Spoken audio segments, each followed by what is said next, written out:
Okay. All right. The taking refuge in generating bodhicitta, once in English, twice in Tibetan. I take refuge until I am enlightened in the Buddhas, the Dharma, and the Sangha.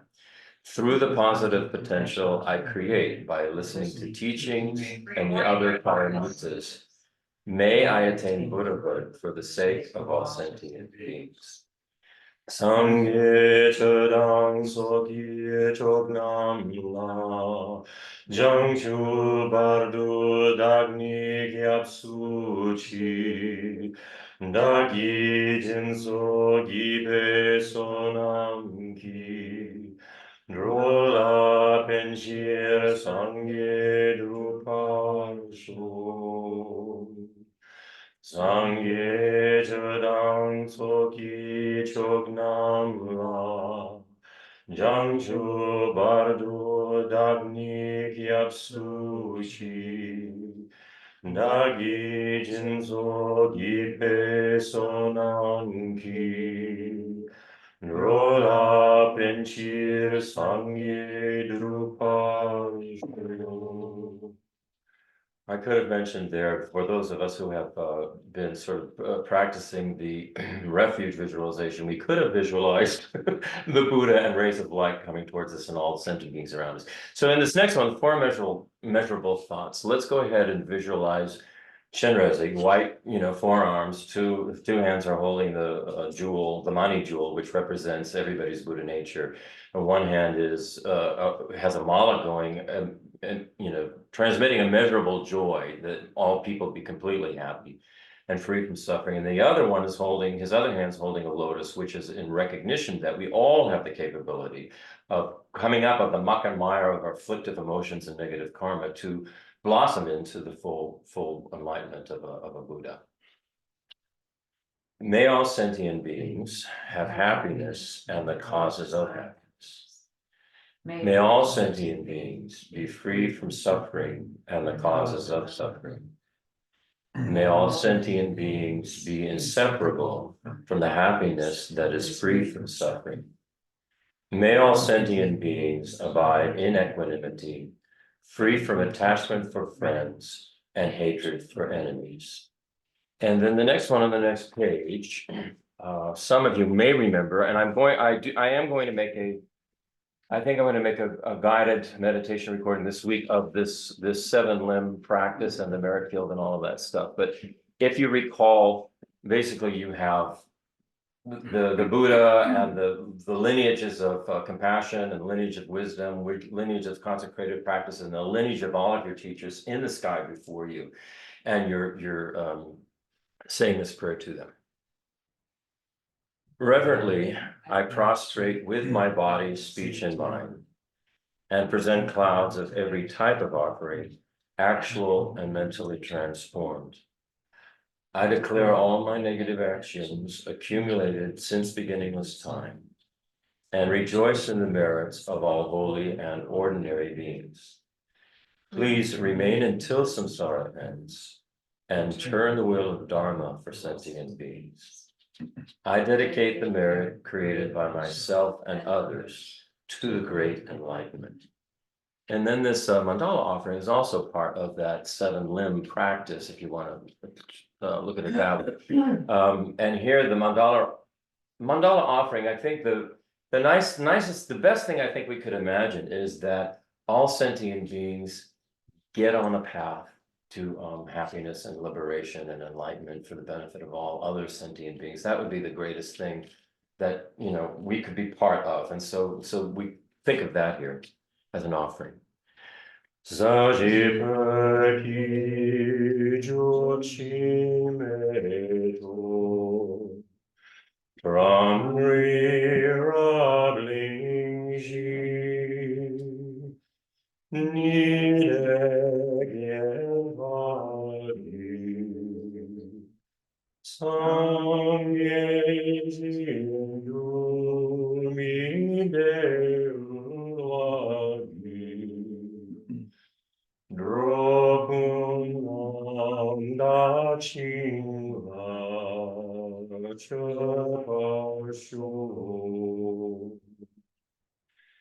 Idam Guru Ratna Mandala Kam Yayata.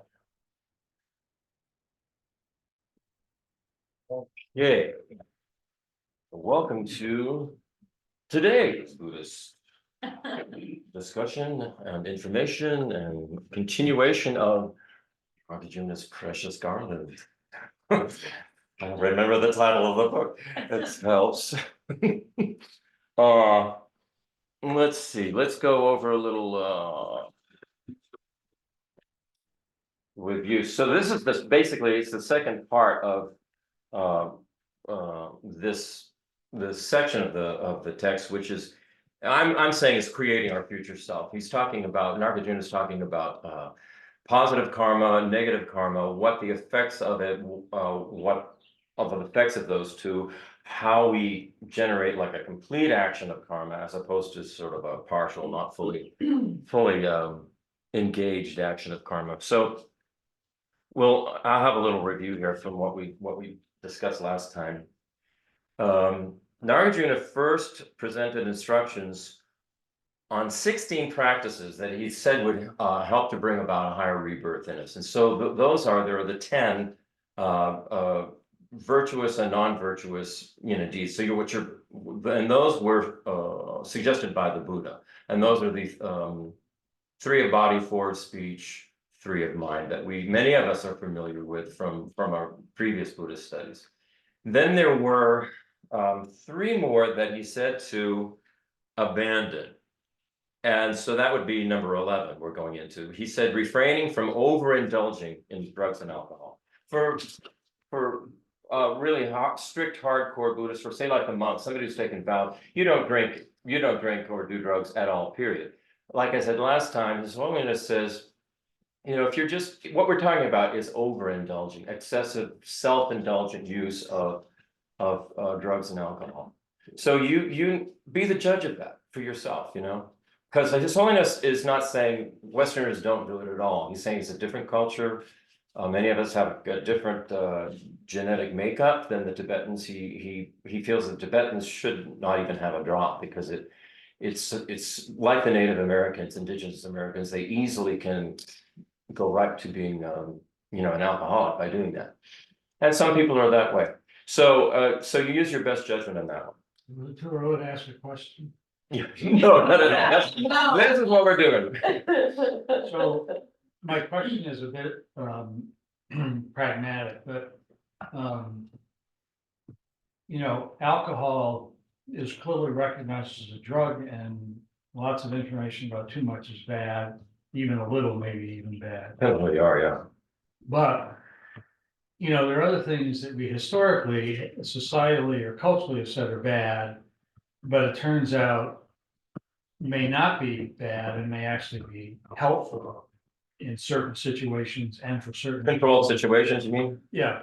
So the question now is, how do you interpret this? Right. You're talking about the use of psychedelics as to help people move through trauma. Yeah. Well, that's one. Right, and that's done in a very controlled situation, and in that case, I would say it's medicine.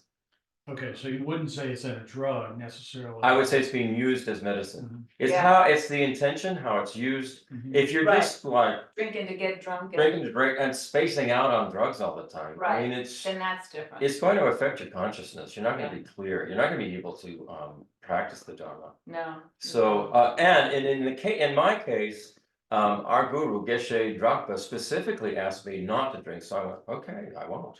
I'm just not going to do it. And it was not difficult for me to do that. I did it like immediately, and I was so surprised that it was as easy as it was. And I think it's probably because of the nature of a relationship that I had with Geshe Drakpa. I totally trusted him and was very upset that anything I would do would be bothering him.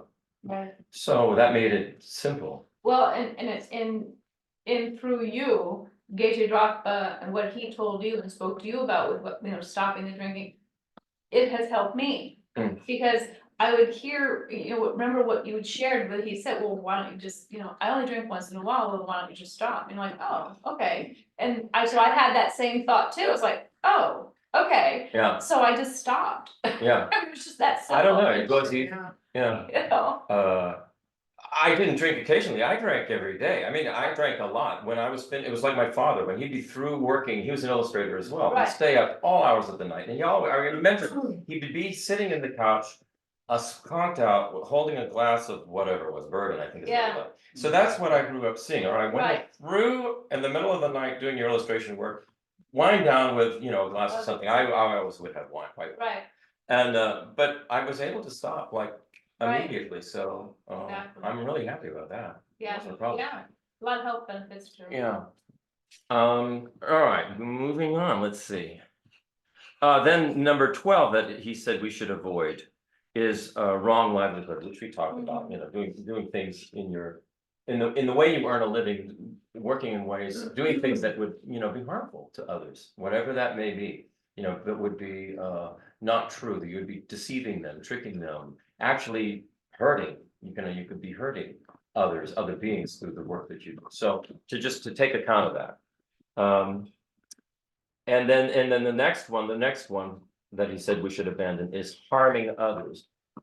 And yeah, we should we should never harm others. We should extend this to animals and insects and everything like that as much as possible. Yeah. We should always intend for everything to be working in a harmonious, balanced way, and that we're not intending to harm any living being, if at all possible.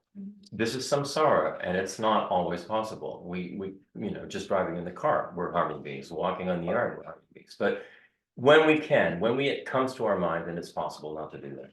Then he said there are 3 that we should actively practice, and that goes to 14, 15, and 16. 14 is practicing respectful generosity. So I would think this would not be, if we're being generous, not to be kind of like condescending about it, or I'm above you, I can be generous. I mean, when you're talking about, say, if you see somebody, a street person, and they need something, to think of them in a very equal way. You know, I could be in your same position, and I probably was at some point, which is why we're meeting now. Right. And I can, if I have some money to give you, I'm happy to give it, you know, because I realize you have the potential to go all the way to enlightenment. That's the way to think of it. That's to be respectful in your generosity, in everything you do, that's generous. The next one is 15, honoring those who are worthy. So honoring anybody who you can recognize that they have really good qualities, or very fortunate circumstances. You understand this is due to good karma, and to honor that, respect that, you know. And so in particular, they're saying, you know, you honor and respect your spiritual teachers. And it doesn't necessarily have to be the Buddhist spiritual teachers. Any spiritual teachers we've had throughout our lives that have been a benefit to us, and we've had many, to honor that, you know, to remember them and honor them for that. What, you know, because they're all part of the path that we're on. And then 16 is cultivating love. You know, what we always want to be cultivating, and the definition of love in Buddhism is that you wish others to be happy. So we always want to cultivate that thought whenever possible, make it habitual. When we're around others, when we're around other beings, to remind ourselves, ding, ding, ding, may you be happy, may you be happy. That's cultivating love. Because we have a tendency with certain individuals that we either, you know, come in contact with. It could be in our family, it could be some of our, you know, associates, business. It could be just somebody we see, you know, out there in the world that we actually don't know, but we see their face and we're triggered, like, I hate that person. To stop doing that. And when we see those people, whether it's your coworker or your boss or, you know, some politician, you go, you know, may you be happy. May you be happy, because everything's going to be better if you're happy. You know, I mean, truly happy. What, you know, the definition of real happiness, that it's not tainted by ego grasping. You know, so that's what we want to cultivate. So those are 16 practices he told us to do, and he said they will be the causes for higher rebirth and a series of higher rebirths, and that if we have a series of higher rebirths, which would be human and above. But they actually say human is the best because of its particular if we have a good human rebirth, that which we do, an optimum human rebirth, then that's the best for the Dharma practice. But in any of the higher rebirths, it is possible that you could continue with a positive sort of practice. You get into the God and demigod realms, and they say that it's just too nice for them, and they're not. If everything's going so well, we don't feel the motivation. Well, I don't need to practice. Everything's great already. Right. It's great. So they say that's not so good. And then when you get into what they call the form and the formless realm, it is those who are in the form and formless realm are in such deep levels of meditative concentration, and in some cases a bliss arising, especially in the formless realm, a kind of bliss arising from that meditative concentration. They are not thinking about practicing the Dharma. So they're not in the form and formless realm, they're not trying to have a realization of emptiness. And a realization of emptiness is what actually will get you liberated from samsara and enable you to go forward to become enlightened for the benefit of all beings. So, for us, I think we'd always want to have an optimum human rebirth. Yeah. In some cases, I would say, some of the human rebirths that occur on this planet, I would say that's a lower rebirth. Yeah. It's almost like being in a hell realm for some people, and so we should recognize that, and not just think every human, it has an optimum human rebirth. No, they're just struggling to. I mean, we should, develop a lot of compassion and wish that they don't suffer and that they be happy. And do whatever we can. I think doing whatever we can is working on our own enlightenment, because that's how we'd be of the most benefit. So then, that we wouldn't waste our lives by mistakenly engaging in destructive actions, Nagarjuna started talking about karmic results of a complete action. So I want to go over again that complete action. For a complete karmic action to occur, whether it's negative or positive, it has to have the following three components. We have to have the intention to take up that particular action, whether it's positive or negative. I intend to, kill the ant on the counter, or I intend not to kill the ant on the counter. I'm not going to. All right. So one is a positive intention. One could be considered a harmful intention. Then the next thing, we have to engage in that action. So I have to either let the ant go, clean the counter around the ant and not kill the ant, or smash the ant. Now, sometimes I've done this. I kill the ant by mistake. I think it's a coffee grinder or something. So that brings you to the third part of the complete action. You have to be glad that you did it. So if I, for instance, and I've done this several times, I have killed an ant by mistake. I don't feel good about it. I kind of regret about it, and I wish that it has have a really good rebirth. I hope you burned off some negative karma here. Right. But it's not like I killed the ant. Right. But if you're happy about whatever karma you did, whether it's positive or negative, then it's complete. If you don't regret it, then those three components make a complete karmic action. If any of those components is not completed, then it's not a complete karmic action, and the karma that results from it will not be a complete positive or negative karma. There's little wiggle room there. Right. So where we left off last time, I think the last thing was verse 14, which was said, a short life comes through killing. So if we intentionally kill others, and we're glad we did it, so we will have say we did that in our last life or some previous lives, we intentionally killed people or beings, and we were really happy that we did it. We were glad about it. Well, what will happen in that life, the present life, is that your life will be sort of cut short. For whatever reason. It's not necessarily that you're going to get killed, but you're going to have a short life, is what they say. Then 14 also said, much suffering comes through harming. So if we, and we know of people like this who have experienced terrible violence towards them. Yeah. harm, attack. We know people like this, and what that is a result of is having done something like that in the past. And for a Buddhist to recognize that, if you have those experiences come to you and you're a Buddhist, then the thing you do is, oh wow, I just burned off a lot of negative karma. I'm not going to continue with this. I'm going to stop this now.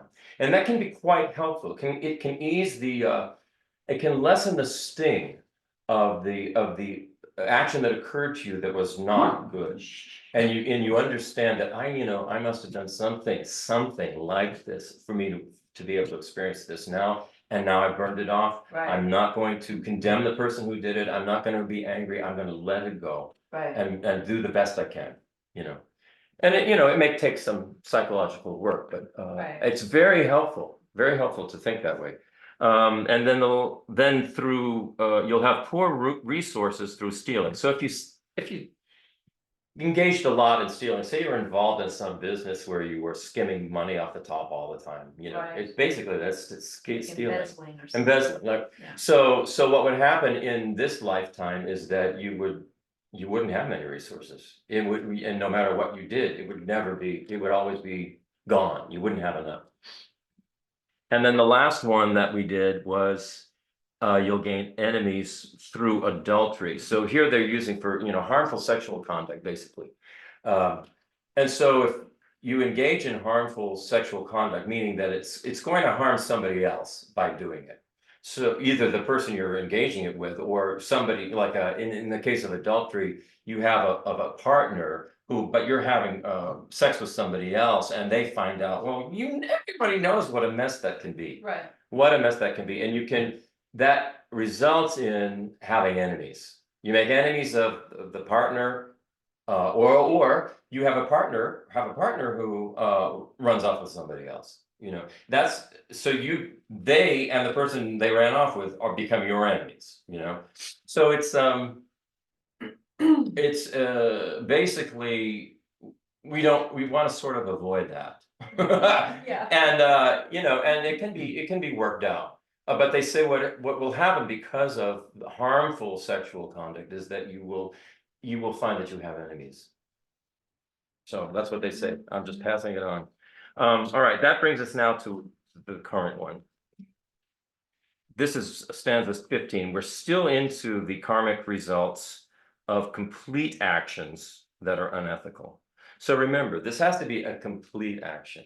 You have to be, in the end, you have to be glad you did it. So with all of these actions that we take, most of the time it's not complete. Most of the time, for most of us, we have some little ethical thing going on. We're going, I shouldn't have done that. I shouldn't have done that. So that does not make it complete. So the full effect of a complete action is not going to happen to us.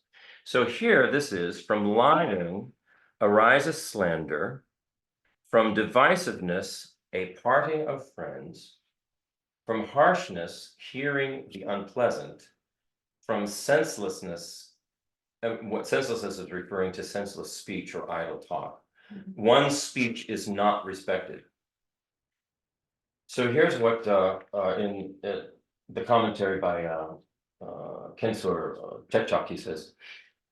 So receiving a lot of blame and criticism, even though we haven't done anything to cause it in this life, is the result similar to the cause of having lied in a past life. Lying in this life will result in being falsely and maliciously criticized and slandered in future lives. Remember, it's a full, this has to be a full, complete karma. Then here's the next one. Being separated from our good friends and having our longtime good relationships disintegrate is the result of divisive speech. Which, you can see the logic there. Hearing lots of unpleasant remarks, ridicule, and contempt is the result of harsh speech. When we openly criticize others and we yell at them and we swear at them, well, we're going to experience that coming back to us. And a lot of times when we do that, we're glad we did it initially. You know, right at the moment, we're going, yeah, that felt good. And it's only later that we go, I regret it. So maybe even later regretting it, you know, can, you know. Ease it a little bit. Yeah, ease that up a little bit. And then it says, at other times we can express an honest opinion or a good idea, but others don't listen to us. They don't pay attention to us. They don't take us seriously. And that's the result of having a lot of idle talk, engaging in senseless, meaningless idle talk, just blah, blah, blah, blah, blah, blah, blah, blah, blah, blah. Just a lot. They say, sometimes they say gossip, and you know, gossip can enter into that. But you're just talking about things that really aren't meaningful, they're not beneficial, they're not helping anybody. It's just, I like to hear myself talking and I'm just gonna jabber on and on about this thing. And we've all experienced that. Some of us have done it ourselves, and when we do it ourselves, you can recognize, whoa, everybody in the room has stopped talking and they look like they want to get out of here. And that's time to stop doing that, you know? Or we've been in the opposite direction, like, could I please crawl out of this room? This person is completely taking all of the air out of it, you know?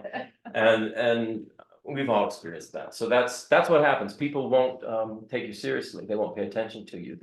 I'm gonna just say, I know for sure that I misused speech in a last life. Both from, I must have lied because I was falsely accused more in my youth. It didn't happen chronically that I know of, but there was a certain way I was aware that I had the tendency to lie in the form of not telling the, you know, omitting that type of line.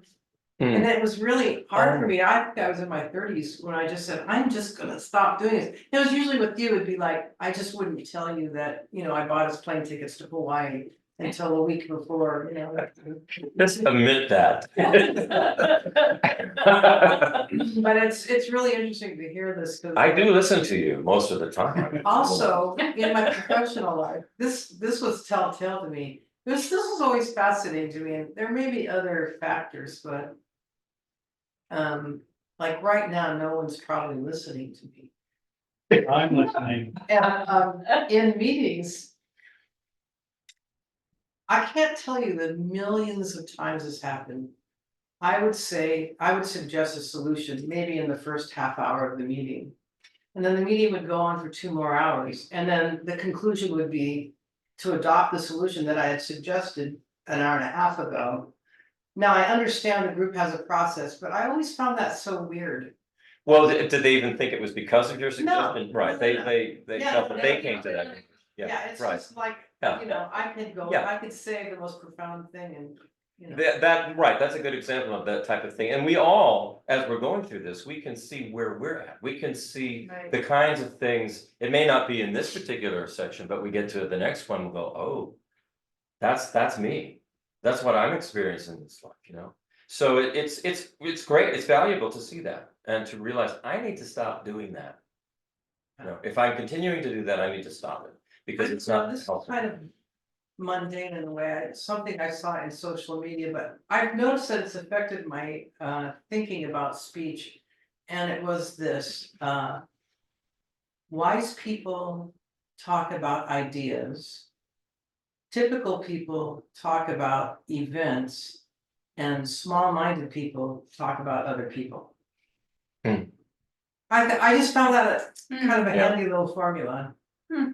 It's, unless we're saying good things about other people when we're talking about them, we're getting into risky territory. You can be wise and Wise and mean, oh, that's true, but I think you have to. That's true, but we aren't talking about mean here. We're talking about speech. Yeah. in terms of your speech. Yeah, harsh So speech. Brian. Yes, you know, harsh speech, you're right. We were talking, Brian Herman. We must have been being wise because we were talking about ideas. I didn't notice any much discussion about people. I didn't either, yeah. We were together the other night talking, and it was a good conversation. Yeah.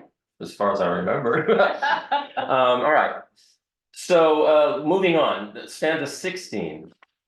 Oh boy, we're gonna stanza 16. No. Covetousness destroys one's wishes, Harmful intent yields fright. Mm. Wrong views lead to bad views. And drink or ingesting intoxicants to confusion of the mind.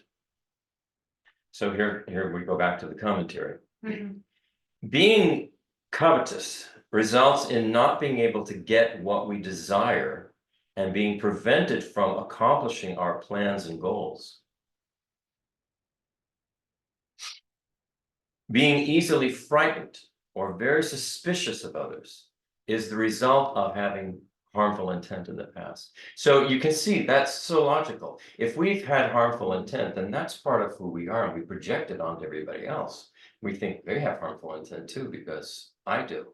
Right. So that goes back to this idea of pure vision, pure world. As we purify our karma and the way we experience our own world, our own self, it's going to purify the way we project onto the world out there Mhm. that seems to be out there to us. It's going to change the way we project onto things. We're not going to see, if we don't have harm in our mind, if we want always to be a benefit, we're not going to project onto somebody else if they, they're trying, without even them doing anything harmful, Right. saying they're gonna hurt me, I can tell. Right, And we won't do that. because they already Be have that in their thought process, like people. hurt I mean, people. you referenced a profound aspect of this discussion, which is the quote out there appearance. Right. As, Nagarjuna hasn't got there yet. as He will in the seekers next. of truth, Yeah. we are interested in this question of what is out there, is anything out there? Anyway. Yeah, Yeah. right. Being able to think clearly about the correct view, or being attracted to wrong views and many misleading thoughts are caused by holding wrong views in previous lives. Mhm. So if we were always holding mistaken views about things, why are we going to change? We're just going to come in that way continually. It's like experience similar to the cause. We won't have changed anything, and we will have mistaken views about a lot of things. Mhm. And habitually drinking alcohol or other intoxicants brings mental confusion and lack of clarity in both this and future lives. And this goes back to what we discussed earlier. Mhm. When it's used in a setting that is actually like medicine or for benefit, and it's control in a controlled situation, Right. then that changes the whole thing. It's not really what we're calling an intoxicant. Yeah. It's basically trying to help. So I mean, I think, where the rubber meets the road is that if these so-called drugs are beneficial, they certainly can be beneficial in a medical situation. But that's not the only situation in which they can be beneficial.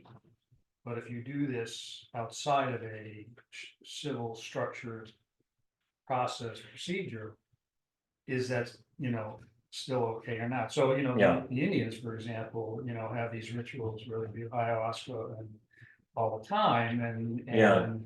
they gain insight and benefit. Now, it's not under, I mean, it's under a shaman, but it's not under legal. Right, Yeah. but that's their whole tradition, and they've been That's- doing it No, for a long that's what time, I'm yeah. saying, and now, there's a whole Movement. culture of microdosing some of these things. Oh, people on their own. Yeah, that may or may not be Yeah, right. beneficial, it's too early to tell, but, so. How do you think about that situation? The thing that I would say is in many cases, what people experience is they're meeting their own mind, basically. Right. And if you're in a state of fear, you're going to sort of have something like that can occur with these psychedelic type of drugs. And some people have very bad trips because of the state that mind is naturally in. I think if you are guided, and in the case of these shamans and these, in these cultures that have been doing it for a long time, they have learned, they developed techniques over the centuries probably of how to guide people through this, which is why people go down there. Right. And it's still like in the case of Christoph Koch, when he went down somewhere where they were doing this. And it was guided, but he still had a terrifying experience, Mhm. you know. Meeting one's. Well, the experience was terrifying, but the result. The result was very, very opened him up quite a lot. But, Yeah. and he was able to go through that terrifying experience without, you know, because there were people around who kept him from, you know, killing himself or whatever may happen. Like I think I mentioned earlier, we had a friend who was taking something like that when they were in Peru at Machu Picchu and believed that they had turned into some kind of like a jaguar or a Oh, leopard. And it was only because of the people who were with that person calling their name that they sort of pulled out of it. But they could easily have gone over the cliff, because if you've Right. ever been to Machu Picchu, that can happen. It's just, Yeah. If I may, in terms of decision making. In every aspect of our life, one of the advices that we're given early in this particular path is to make decisions and you know, your value system is you are creating your next life. right, They say, you know, live this life in, you know, to create your next life. So that being said, in all of our decisions, say for example, should I microdose? Well, if you're an individual who is not thinking about your next life, it's almost inherently gonna be unhelpful. right, But if you're an individual building, you know, trying to build towards you know, better, you know, improving yourself or purifying or whatever word you want to use. Thinking about multiple lifetimes, that's a very different decision process. Mhm. So these, this is Yeah. that particular issue, we don't talk about it much. But as a practitioner in general, this is what they say. When you're making your decisions about morality, it's nice because, yes, it improves things right now for you and everyone. And for these more subtle questions, remembering that, okay, how does this work in terms of me creating myself in the future? Yeah. right, What the monks used to say to us is, if you want to know what your karma was in previous lifetimes, look at the situation you were born into in this lifetime. Look at yourself in this lifetime.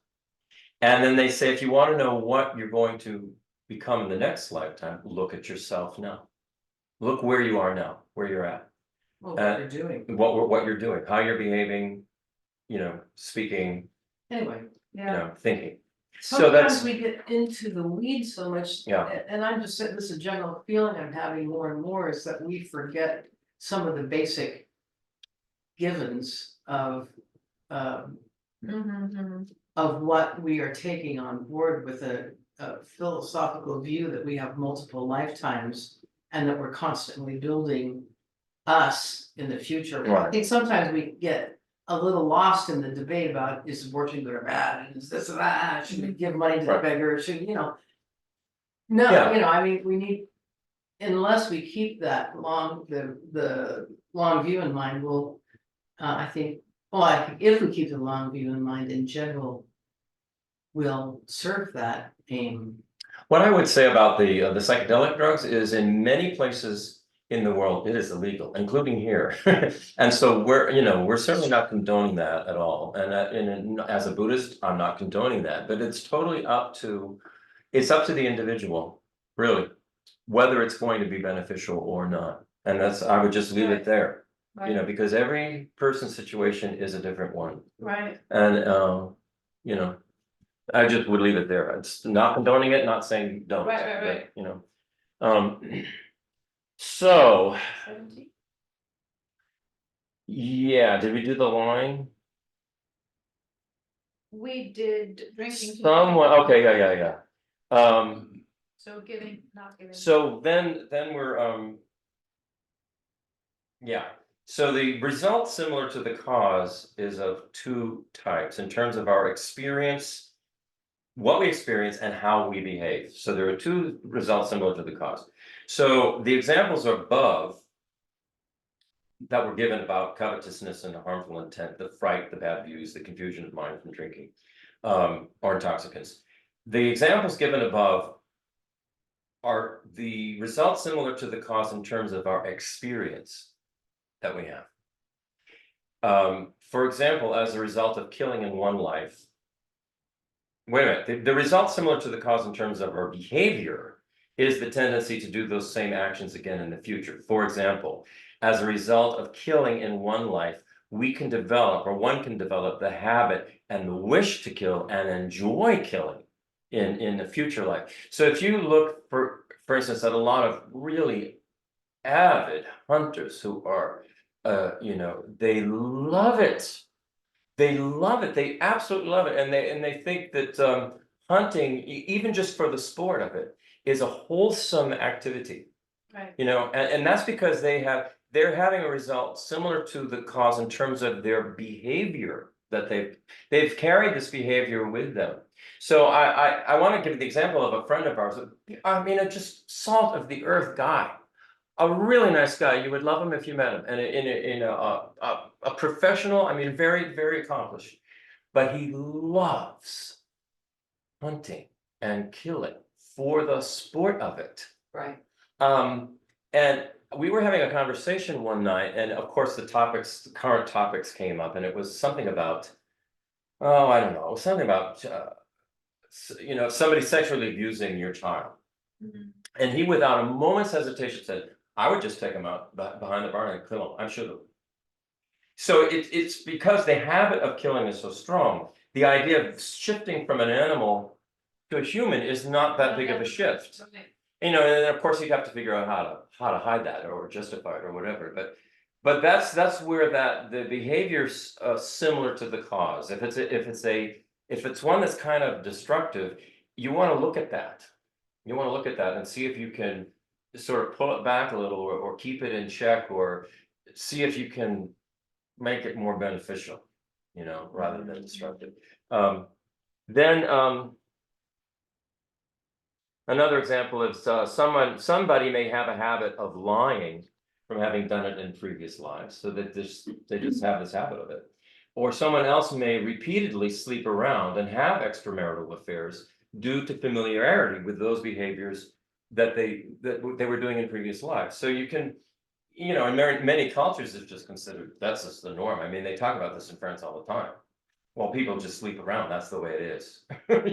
And so probably if you've done this a lot, you want to be reborn in France. Yes, right. That's Because everybody does it. Yeah. And I suppose, what you could say is, in that situation, if none of the parties care, if it's not bothering them, That's not well, then is it actually harmful? right. Really, it depends on what is the effect, what's the intent, Right, and I'm not sure it's helping you, right. further your cause for enlightenment, but I'm not sure that it's, if everybody is okay with it, Right. you basically leave it Who is- there. who is- My understanding from His Holiness the Dalai Lama is that of those three, of intention going forward and how you feel about rejoicing in it, that motivation and intention weighs heavily. Huge. Is huge. Yeah, that's what they always say. Yeah. The most important thing is the intention behind it, because if the intention isn't there, then that's sort of, that's not like it nullifies the action. No. But Right. it lessens it to a great degree. Right. Yeah. All And then right. the second type of karmic experience, one was results similar to the behavior, One similar, you have experiences Right. similar to the behavior. the experiences to the cause, and you have behavior similar to the way you behave. Okay, gotcha. So those are results Those similar are to the the cause, and different- then there's then there is the environment, that's the environmental Mhm. result, with the environment you're born into. Okay. So yeah, we talked about that. So in terms of, let's see. Here's some more examples. The repeated intention or reckless killing will bring the ripening result of rebirth as an animal. So the first result is called the ripening result. So you'd be reborn as, they say, if you were really killing a lot and you intended to do it, you'd be So like all reborn. these hunters are in the gonna law. become like deer. That's or that's whatever what they, they're you know, being hunt- that's what whatever they're they hunting. say. Then uh, so you'd either be born as an animal or in this and some kind of insatiable ghost-like being who's never satisfied, or some kind of being with a tortured, you'd call hellish existence. And like I said, it doesn't have to be in what we would say the hell realm. There are places on this planet people are having a tortured hellish Right. existence. Yeah, And it might as well be a hell realm, you Right. know. So, and for them, I'm sure it is. Mhm. When later born as a human because of having killed, that person will experience a short life, which is the result similar to the cause in terms of the experience. They will be inclined toward violent behavior and killing in future lives, which is the result similar to the cause in terms of behavior. And what they're saying here, what Kensur Techo says is this is much more serious than being born in a hell realm. Because when you're born in a hellish rebirth, that karma is burned off. Once that karma is burned off, it's over and you're out of there. But if you continue and take with you this propensity to keep, killing, keep harming, and it becomes your experience is similar to the cause in terms of your behavior and in terms of the result. You keep getting the same, the environment. It's going to make your future rebirths worse and worse and worse. So it's best to take all of this into account in any of the actions we engage in. And so we should familiarize ourselves with these three components of a complete action. Right. Um, Just a quick question. So, I mean, we're talking about human karma right now versus animal realm and things like that. So, because I was just thinking like tiger, lion, predator. They're designed to kill, to survive. So how do they get out of that cycle? How do they ever accomplish that human rebirth opportunity to then get away from that propensity to kill and enjoy it? That is a very good question. They say if you wind up being, for instance, you're in a hell realm and you burn, all of that karma, Yeah. you will experience intense physical kind of, and probably, emotional and psychological suffering. Right. And that will burn off when you're out of that hell realm. If you have then what they call it propelling karma at the time of that leaving that death, if because all of us, they say, every being since beginning of this time has various kinds of karmic imprints. Some are positive. And so say in some positive imprint happens at that time of that death, that can propel them into a higher rebirth other than animal, or preferably it would be human. It may not be the best, but we may give them an opportunity. Right. You know, To shift things. or they could be propelled into the precious life of a little kitty cat who lives in somebody's house, or a little dog who's pampered. Right. And that then could move forward to a higher rebirth if everything goes well. Right. That's what I think a lot of times with our pets. They have got it made in so many ways. And transition. if we can help them Yeah. in their transition and make it a good transition, then there's some positive imprints happening there. Yeah. And they could have a better rebirth because of it. And some of these stanzas, and the karmas and the causes and the outcomes. In stanza 18 CD, it says these are effects for humans. Yeah. So, like, for example, Molly, terrified of her own shadow, like when we're on walks, for example, she's constantly always looking behind her. So she's in that fear state. So when I see that fright, harmful intent, yields fright. And I'm wondering, like, maybe in her previous life, why she's a dog now is because she had harmful intent towards something, but I don't know. Yeah, and I think we are going to get to that, but I think as a human, we are much more sophisticated in our intentions and the way we think about things, and Than an animal might. than an animal might be, which is That's true. in some ways very instinctual. Yeah. and so they're not, Intending to be mischievous or something, they're just. right, that, like, positive. where we actually are Yeah. having the intent, I'm gonna get them. Yeah. It's a little different, and so it can be, as a human, our actions matter a lot. Yes, yes, Um, yes. um, Thank you. All right,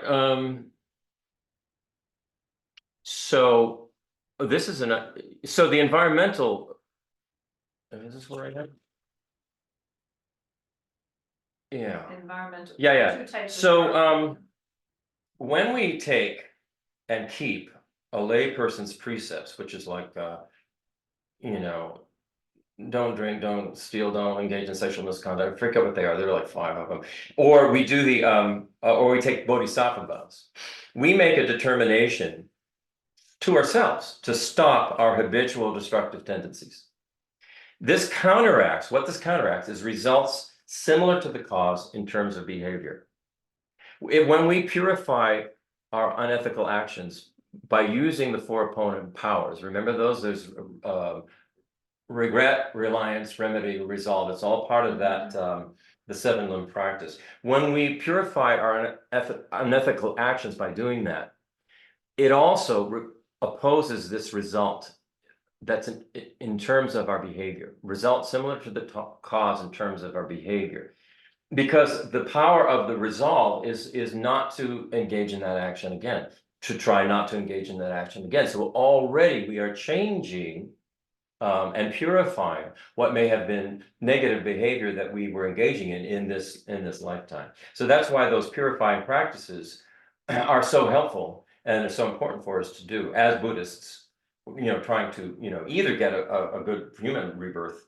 Yeah, we want a good human rebirth. Right. Basically, it's what we want. As Mahayana practitioners, that's what we want. That's what we want.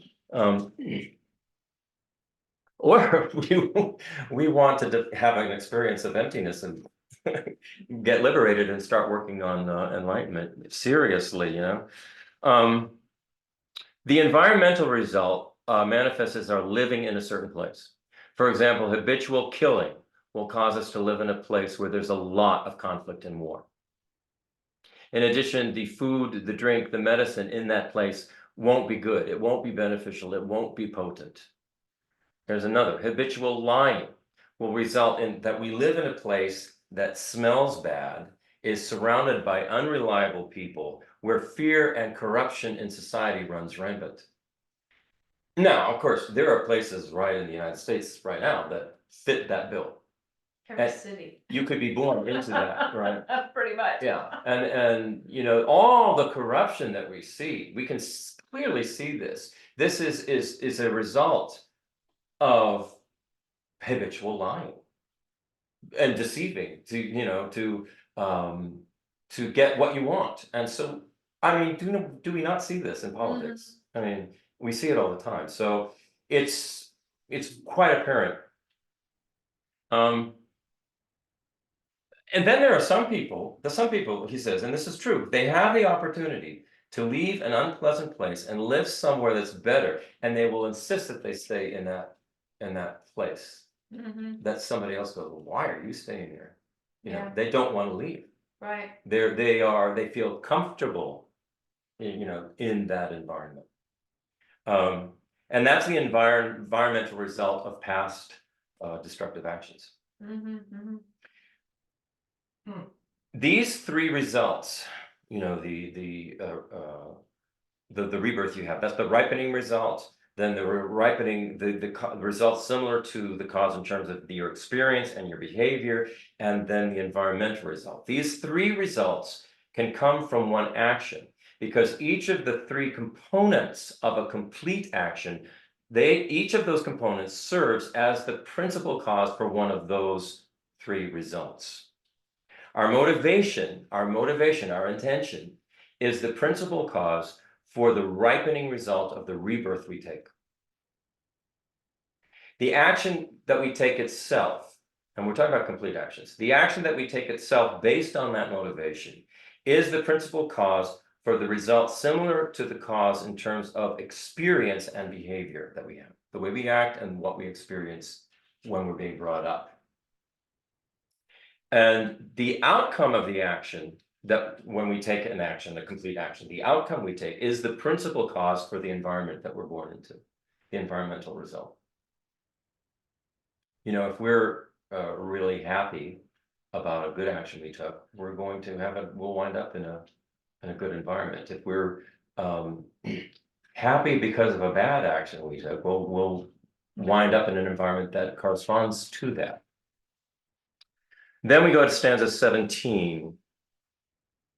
Through not giving comes poverty, through wrong livelihood, deception, through arrogance, a bad lineage, through jealousy, little beauty. So yeah, I'll just read this so hopefully we get through. If we're ungenerous and stingy in this life, it will result in being poor in future lives. If we have financial difficulties in this life, it's the result of not being generous in previous lives. If we're beset by people who always are trying to deceive us or trick us, it's like if they propose bad investments or they borrow money and they never intend to return it. That's the result of wrong livelihood in our past lives. Being born in a low social position or a group that faces some kind of prejudice is the result of being arrogant and condescending in a previous life. So you're looking down, you think you're better than everybody, and you're looking down on people. Well, you're going to be born into a situation where that's going to happen to you. You know, when our body has an unpleasant appearance, or it's feeble, or it lacks vitality, you know, something wrong with it. It's the result of being jealous of others' good qualities, their wealth, and their possessions in previous lives. So it's that's, you know, like you're green with envy and jealousy. Well, that is going to affect how you appear. Right. You know, your appearance. Stanza 18 says a bad color, and that's meaning a complexion, a bad complexion comes through anger. Stupidity comes from not questioning the wise. And these are the effects that are for those who are reborn as humans. But before all of that is a bad transmigration, meaning you've had a bad rebirth. You've had an unfortunate rebirth. So if you have an unattractive face or complexion, that's caused by anger in past lives. Being of lesser intelligence comes from not following wise teachers or studying with unqualified teachers in previous lives. These effects are specific to those who are born as humans. You know, because I mean, you know, the animals are not going to be studying with teachers, you know, stuff like that. We may have had the opportunity to learn the Dharma, but we weren't interested in it, or we got distracted, or we didn't respect people who had good qualities. And as a result, in this life, we won't meet wise and trusted spiritual teachers who properly explain to us what to practice, what to abandon on the path. And so we remain confused and ignorant. Yeah. There are many people who will come to a Dharma meeting with not just here, but with very, very qualified teachers, and they just it doesn't do a thing for them. They don't get it, doesn't mean anything, it's confusing. They just like, this isn't for me, which is fine. But what that would indicate, there wasn't any exposure to this kind of thing previously, and so this is not making sense, you know. The fact that this is making sense to us means there was something like this that we were exposed to, and we've been triggered. We get triggered by either the information or just the appearance of a monk or a nun in red robes or in saffron colored robes. It's like, I know that, I need that. Kavita was exactly like that. Yeah. I remember the first time, Yeah. Yeah. I was not that way, but when I heard what they were talking about, when I heard Geshe Drapa talking about emptiness, it was like, bong, you know, I'm right there. Yeah. And it was emptiness. It was that view that drew me in, and through that understanding, it affected my understanding of compassion, you know, of ethics. All of that was affected by, you know, being so interested in the nature of reality itself. And as a result, I have changed. I just have no trouble killing ants. Right. None whatsoever. I didn't think of them as my little brothers and sisters. Okay, Right. You know? So I'm just, that's the same thing. Keep moving, thank you. Okay, now.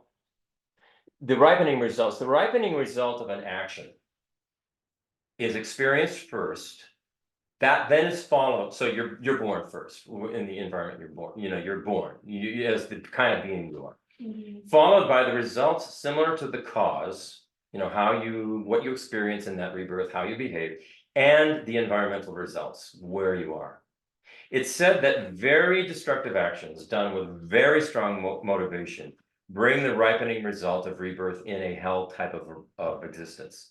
Those done with a motivation that is moderately intense, the ripening result of rebirth is a ghost-like being that can never get what it wants or needs, So that's basically what you would say, not a non. It's a very subtle kind of material being. It's not like solid like we are. And they call them hungry ghosts. And then, so these destructive actions done with a weak motivation are said to cause the ripening result of rebirth as an animal.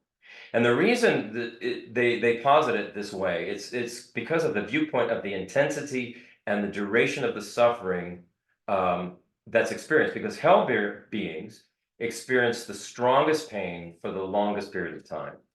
Hungry ghosts experience suffering of medium intensity, and animals experience less misery than the other two. Now we know animals experience misery. It's not nice. We've seen it. They get eaten alive. But apparently, it's a longer for a hell being and much more intense, and it's longer and the intensity is greater than it is for as a ghost.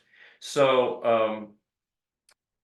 But he says, from the perspective of the minds of the sentient beings that are being born in those realms, hungry ghosts have a clearer mind and they're more intelligent than animals. They think not the way, not instinctively like an animal. They're thinking in a different way. So it's easier for a hungry ghost to improve their situation and enter into the path of liberation than it is for an animal. Because they don't have the kind of mind that could actually understand the Dharma. So, I mean, what Lama Zopa Rinpoche would always do when he would see an animal is he would just whisper mantras into their ears, have them familiarize themselves with something about the Dharma. So if they hear it again, This is why I don't know why you don't do Buddha Saranam Gacchami when you feed the deer every morning. Whistling is not no, but I'm always intending that they be happy, and I'm telling them happy, and I'm being kind to them. conscious. I know, because you always whisper things in their ears, and I will do that. But I also want to be. I want to show them that a human being can be somebody who is very friendly and helpful and compassionate and wants to help them. That's my first step with them, and they because of that they trust me. Then if I whisper "Oh mane padme" in there, they'll go whatever, dude. Like So now we're getting into the results of virtuous karma. Oh, we can create a future. So here's stanza 19. Opposite to the well-known fruits of the non-virtues is the arising of effects caused by all of the virtuous actions. So we can create our future self that enjoys a higher rebirth with positive experiences and behavior, residing in a pleasant environment, if we refrain from unethical actions and act in the opposite way. For example, if we save and protect life rather than kill, if we are unselfishly generous with our resources rather than stealing or being really stingy, or if we speak in ways that create harmony among others rather than being divisive, which is so easy to do. I mean, we have such good examples of it, such good modeling. If all we have to do is turn on the TV. Each of the ethical actions will bring results that are the opposite to those caused by unethical actions. Each of the ethical actions will bring a positive and beneficial ripening result, a positive result similar to the cause, and a positive environmental result. It will definitely encourage us to practice if we take the time to contemplate these three results in terms of each ethical action one by one. So I did a little bit of that. So Yeah. for instance, if we practice, say, open-mindedness and humility in this life, instead of habitually being arrogant and condescending, which is one of the strongest inclinations of the ego. You know, the ego is basically, I'm the most important thing and I know what's going on. And so we can be very arrogant and condescending without even realizing we're doing it. We really have to catch ourselves. So if we can cultivate open-mindedness and humility instead of that, if we can save and protect life and be unselfishly, no, we're gonna go back. If we do that, if we're open-minded, humble, instead of being habitually arrogant and condescending, this is what I was postulating would be the three results. We'd be born into a good social position or a well-regarded group. We ourselves, in our experience, we will be open-minded, and our attitudes and interactions with others will be of that similar kind of nature.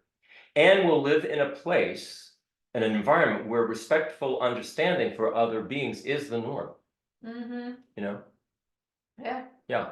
And you know, there are pockets of that all around. You can see that. yeah, And so that's the result. If you do the opposite of being arrogant and condescending, you're going to experience a different kind of result.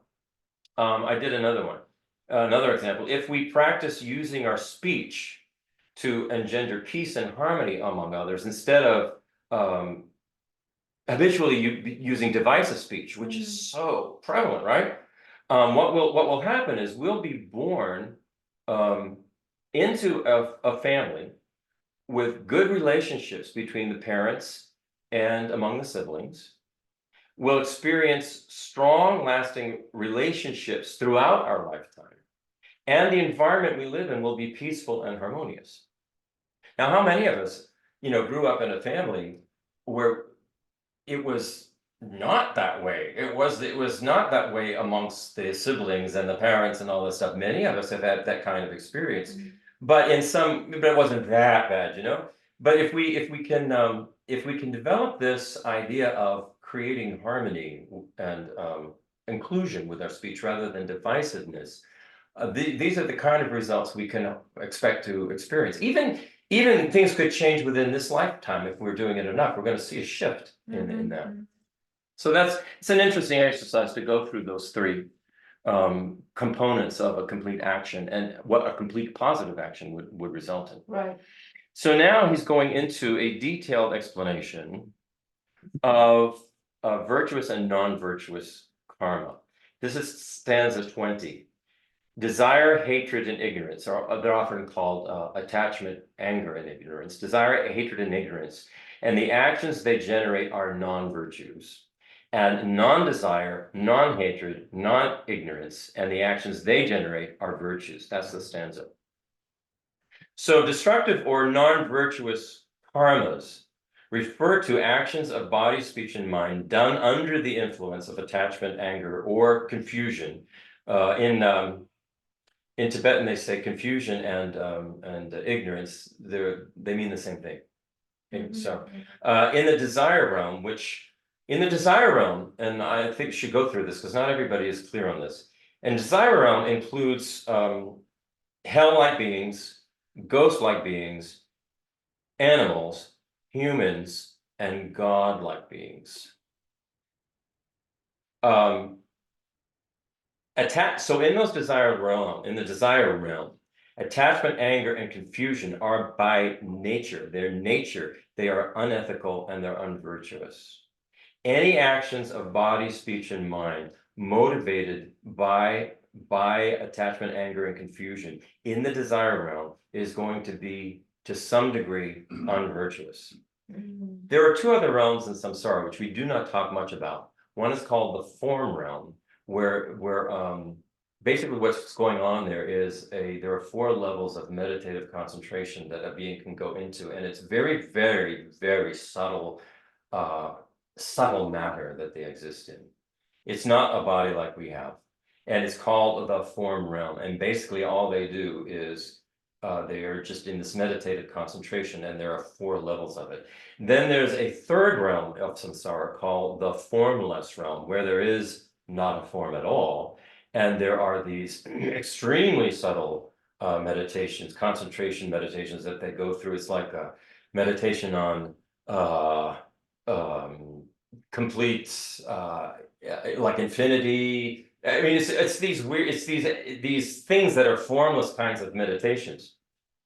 However, in the formless one, it's still part of samsara, because in none of those, in those 2 realms, they do not have a concept of meditating on the nature of reality, emptiness dependently arising. They're just Right. focusing on particular concentrations that they get locked into and keep developing those. And so they say what happens ultimately is when they burn out that karma to just be sitting there in that concentrated meditation on whatever it is, then the negative karmic seeds will present themselves, and they will take a rebirth back into a lower realm, Oh, wow. because they haven't actually Done it. No, studied the Dharma teachings. So you have the desire realm, which are the realms we always talk about that we're familiar with, and then there's the form and the formless realms. So they say in the form and formless realms, beings don't have anger, because all they're doing is, concentrate. So their attachment and ignorance are neutral. They are not unethical or unvirtuous.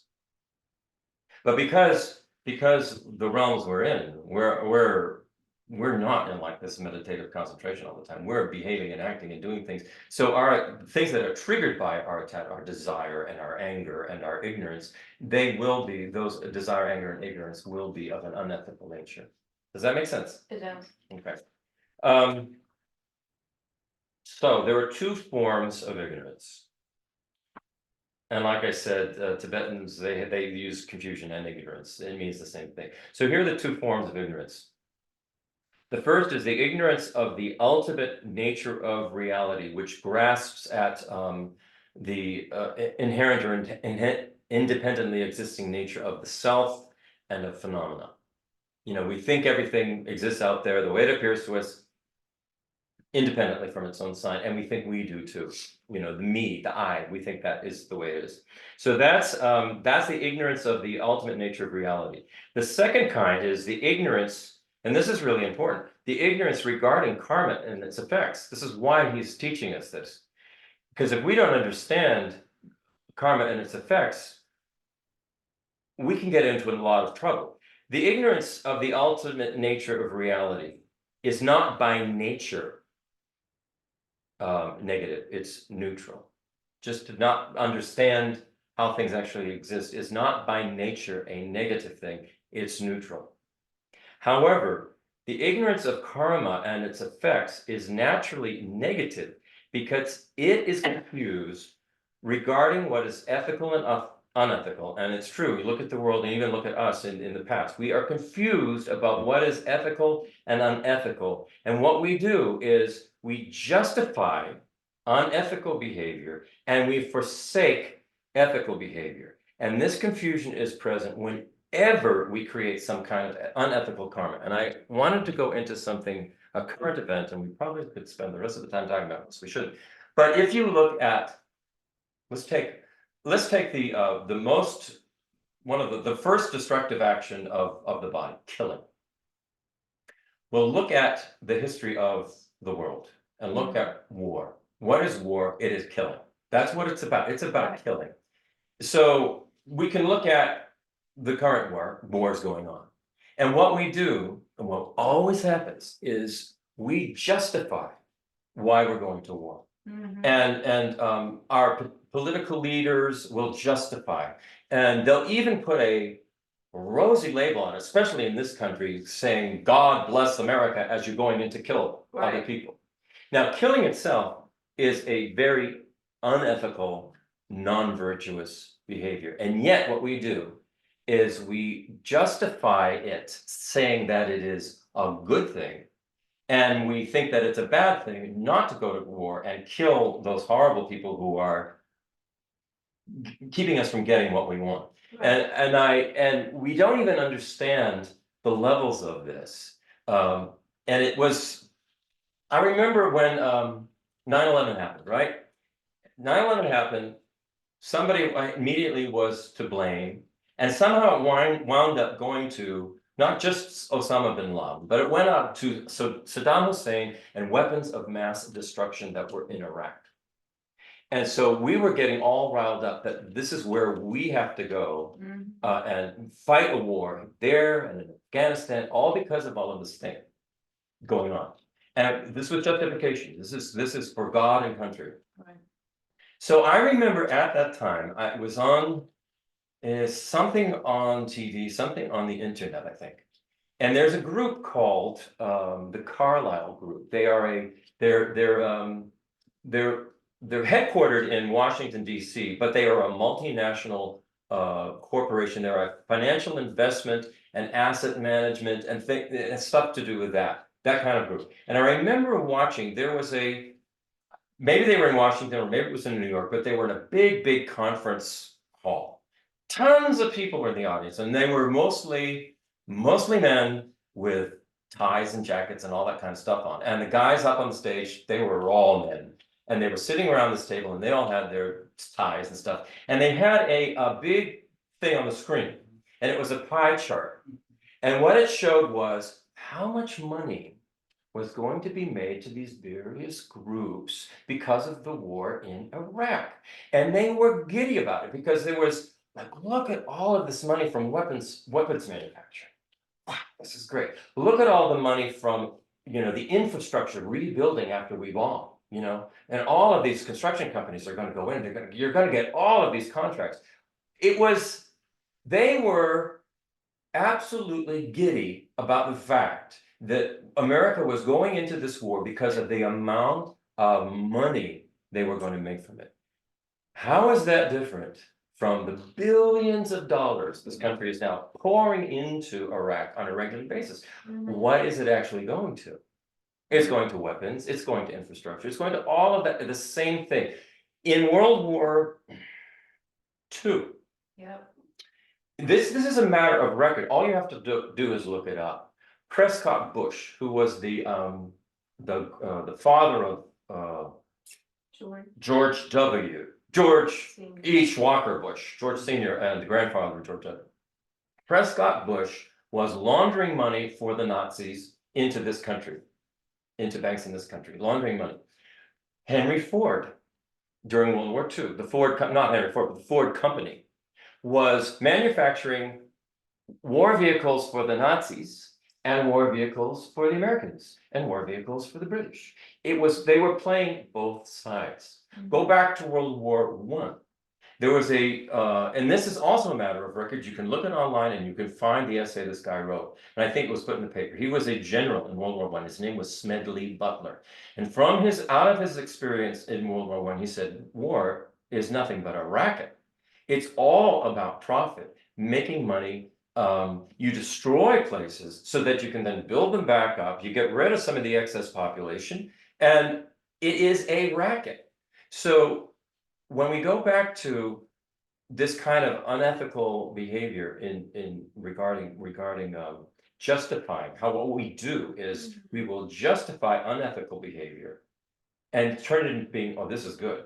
It's good for the economy. It's good for so many reasons. Yeah, and we're protecting democracy. And we're protecting democracy, Yeah, which is, the biggest lie. well, yeah, but I'm just trying to point out what they're saying, but this idea that we turn it around in the samsaric realm, it's not neutral. So we will make non-ethical behavior seem. Text in this practice. Non-ethical behavior, we will justify and make it seem as if it's ethical. We've got to go to war for the best, the betterment of. And that's everybody. just that example, That's there's just, there are thousands of many, others. But on many a more others in business. personal level, things, decisions we make every day, it would be. We justify things ourselves every day. I mean, it's more helpful, I think, for us to think about our. Take it from a big picture and then go down. Brian has. But no, I don't want to take up class time with it. No, well, it's kind of important. Well. Well, Christopher is. Well, no, it's something I'm really struggling with now, and it's an example. I'm really struggling with it because And I've been thinking about, and maybe I should, I don't know, of reaching out to Geshe Nima and getting advice on this, and it's something I've struggled with before, but have gotten very lucky in the terms of passing of a pet. I have a very dear cat who clearly has terminal cancer. Is half its jaw is missing, it's growing a huge tumor, it's not long for, but he's eating, he's purring, he's okay. But I'm terrified that soon he's going to be tremendously suffering. And my dad was a veterinarian, my wife's dad is a veterinarian. It was very routine to put animals down. I had an animal again a long time ago where and I actually reached out to a Tibetan person, monk that did divinations, and I was struggling with whether to put, because my dad was like, it's time, put it down, like and he said, no, don't. He recommended, he said that will obstruct his ability to have a more fortunate rebirth. And I didn't. And that cat rebounded, blew my mind, lived another 2 years. Oh, wow. And then Yeah. died. But I don't know whether to take that on a case by case basis or what, but I'm really struggling with it because I don't know how much suffering, the cat we just recently lost, it was this beautiful old age, just slowly passed, and we were with it, saying mantras, and it peacefully went. I'm scared this is going to be very different, and I'm going to be faced with a decision of how much suffering am I going to sit here and watch, and am I putting him down for me or for the pet? What is better for the mind of the pet? And clearly the intention will be there to put him down. I don't feel good about it. I feel horrible about it, but we'll go through. And again, I don't want to make it all about my fear, but I have a huge fear of, there's so many graves. What is the fear? The fear is being reborn in a hellish realm, or yes, and that cat will have missed this precious opportunity to be reborn. Venerable In a Nina better- has a very Well, consistent she answer. snapped at me one. She I had mean, a very consistent answer. and Let the animal die on its own. Yeah, that's a I mean, consistent answer, but we have done both, Brian, we've done both, we've had animals, who, what I would say is, as long as the cat is purring. As long as the cat, is showing signs of 100%. having I'm some worried kind about the. the thing is, Because basically we've been told, well, when that tumor breaks open, it's time to bring it in. It's like, so I'm visualizing like how this is gonna go. but you're, in every aspect of what you're going through, you're being compassionate, you're not gonna be born in that home because of this. You have to take it, you have to look at But every also am I aspect of it. robbing the cat of this opportunity? If you've let the cat, You're basically robbing the cat of the opportunity to suffer and burn off negative karma. but how much So, suffering, But again, Buddha says- you could make the argument that busting open, going through that pain of dying, to take Ravina's approach, is burning off more karma. You could make that And I'm like. I mean, that is a But thought. I don't say this in any way to be And that's why I didn't want to. dismissive. no, it's important, it's an important one. None of us are in a position where we actually know exactly No. the right answer. And all you can do is the best you can do, and all you can do is have the right intent. And again, part of this is the cat's karma. You're The cat, we talked about this earlier, about, getting old or what I mean, how quickly one passes or dies as a human depends upon what's happened in your previous life, which you have no control over. And so what's happening in part to the cat is part of the historic, part of the collective karma that the cat has had. I do think that, and I think if the cat, it may turn out that if the tumor actually ruptures, this will not be a question that will last very long in your mind, because the animal will likely go downhill very, very quickly. And the end will come very quickly, and the only question is whether, I do it a day ahead of time or I wait the other day. Now, I think to me, it's much more positive karma to alleviate the suffering of another sentient being in any way that you can.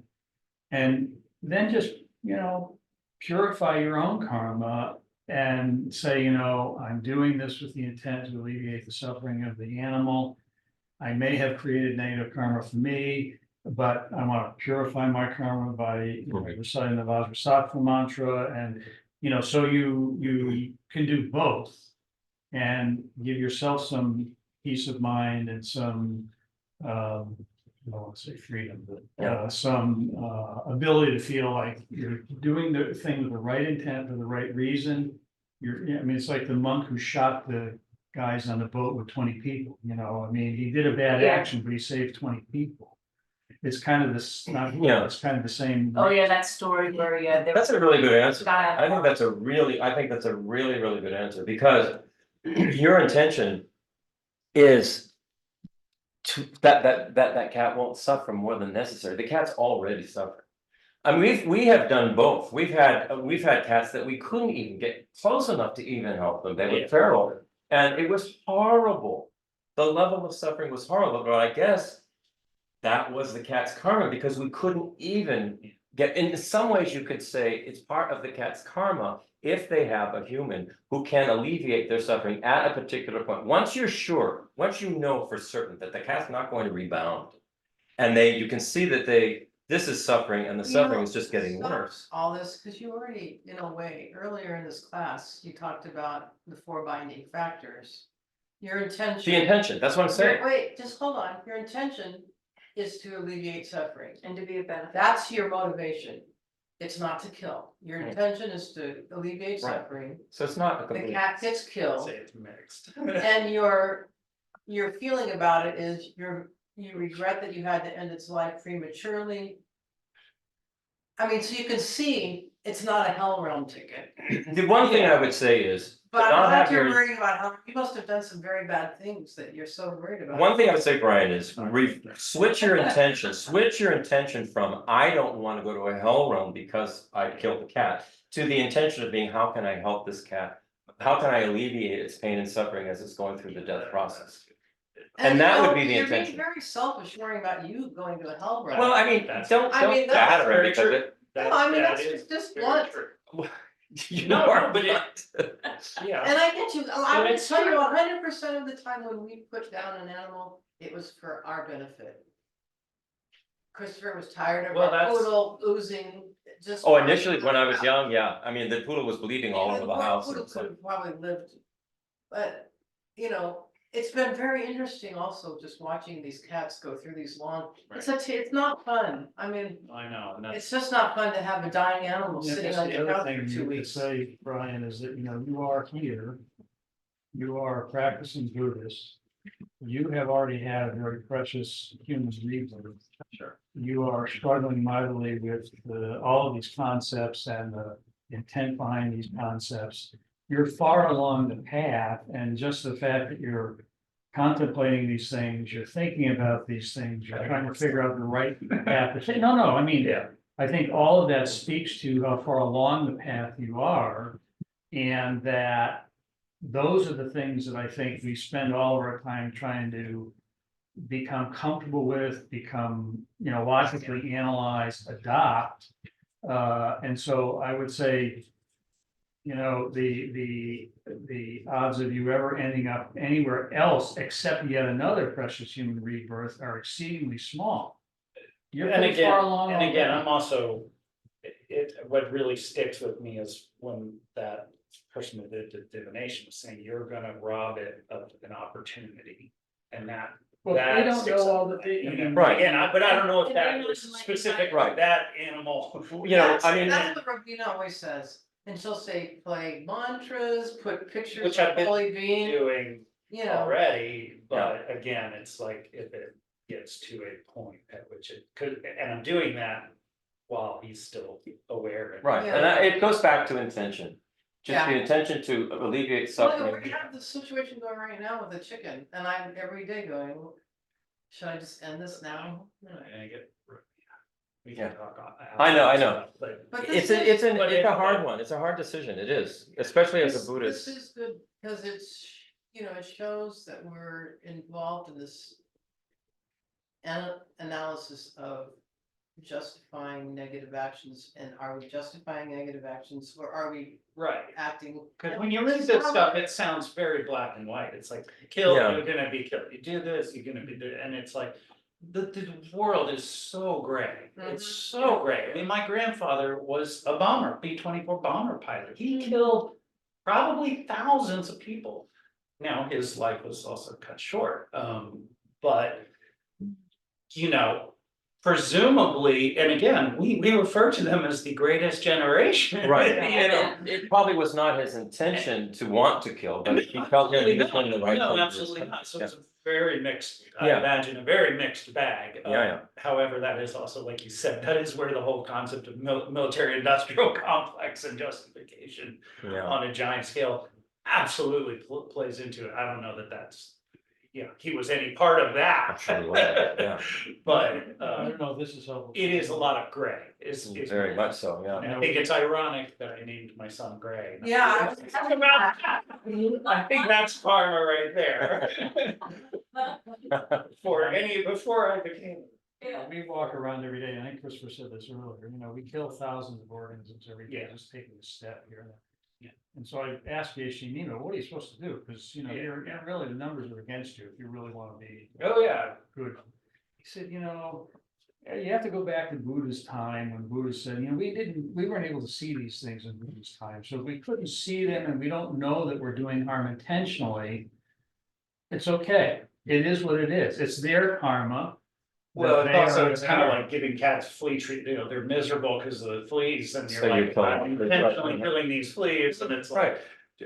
Am I? And then you know, switch your intention. Yeah, You're not intentionally killing the fleas, you're intentionally protecting your pet from Right. suffering. Right. and then you can do. And some if the correct- flea jumps on your remorse. pet, then that's the flea's karma. It's very, very great, like you say, and Yeah. I think Brian Herman gave a very good answer. Because if you get back to the idea of, I really just want to help a being not suffer. Right. And if you, for sure, you know that being's it's so close to death, and why make it go through more suffering? But if you're not sure, like you said, the cat will bounce back, you know? This is. Yeah, then you feel really terrible, right? You know, Sure. so that's, we're gonna have to close it there. I knew I shouldn't go. No, we weren't gonna. No, you should have gone there. It's important that we cover it. I'm sure all of us, or many of us, have pets and Oh, God, come yeah. to that, Right. and it's helpful to hear other people's and Yeah. others' perspectives on it. Well, in any case, Nagarjuna's giving us his. You know, his first century view. Reduced black and white, Yeah. kind of the list to check off, but. Not to make this worse, Brian, Then don't. but what we were discussing Friday night is that all of us come to every situation with our own personal biases, our Oh, own yeah. personal thought process, our Yeah. own personal concerns, history, genetics, etc. Yeah. All of that together creates how we interpret a Yeah. particular situation. Oh, And the thing that I'm sitting here thinking about is that, Nagarjuna says, well, if you do this, this happens, you do this, you get this, you do this, you get this. Well, how does that person know that? Where'd they come up with this idea that if this behavior gets you this behavior, or this behavior gets you this behavior? Okay, Nagarjuna may be right, not saying he's not, but he also has said, that's my understanding, interpretation, belief of what I understand the Buddha's message has been. But again, in that particular time frame, in that particular situation, or when he was thinking about it, or when he was writing the Precious Garland, or whatever, okay. But that was what, hundreds of years ago, when things were different, and the same kind of constraints aren't probably what we have today that we encounter that, so again, taking it too literally, I think is the point. It's very hard to take it too literally. You have to take it as as a concept and use the examples to give yourself the right behavior. But there are always things that aren't accounted for in every statement that somebody makes. Right, and that, again, I think that's a really good answer, Brian, and the what I'd add to that is, go back to what Nagarjuna is presenting is a complete karma. Yeah. Your intention is not, I mean, your intention, this is where I say the intention matters. So if the intention is to alleviate the suffering of the animal, as opposed to the intention is to, I don't want to go to hell realm, so I'm going to, make the animal suffer. That really messes with your mind, right? So if you just, I remember going through this with my mother when she was dying. I would start to get my own personal feelings of angst and Yeah. sadness, and then I go, wait, hold on, it's not about me here. Right. It's about her experience, and that took me out of it every time. I would just focus on what she needed, and it was, and I no longer was upset. So I think, yeah, I think Brian's answer is pretty good. Personally, I don't think we should be fundamentalists as Buddhists. I think, there is, and this is why he's talking about a complete karma. Mhm. You take some of those things and don't make them complete, and then there's a little more gray there, Okay, we should say our prayers. Again, we'll just do the one What at the end. kind-hearted folk. We'll do the one at the end. No, really, to have these motivations and concerns, it's very touching. Yeah, and I actually, I agree with Brian. In his assessment, if you know the animal is dying, you for sure know that, and you can see its incredible suffering at this point. How can you not have the compassion to sort of let me relieve that suffering? Wouldn't you want somebody to do that for you? Yeah, That's where the rubber hits. yeah. And who knows where that suffering and that intense fear and what anger, what that could throw you into in terms of your next life. So gray, and complete actions are not gray, but we rarely have complete actions. Okay, final dedication, let's go ahead and say it in English so we understand what we're saying here. In all In all my lives, may I not be separated from true lamas, and so enjoy the splendor of Dharma, fully perfecting the virtues of levels and paths. May I speedily attain the state of Vajradhara.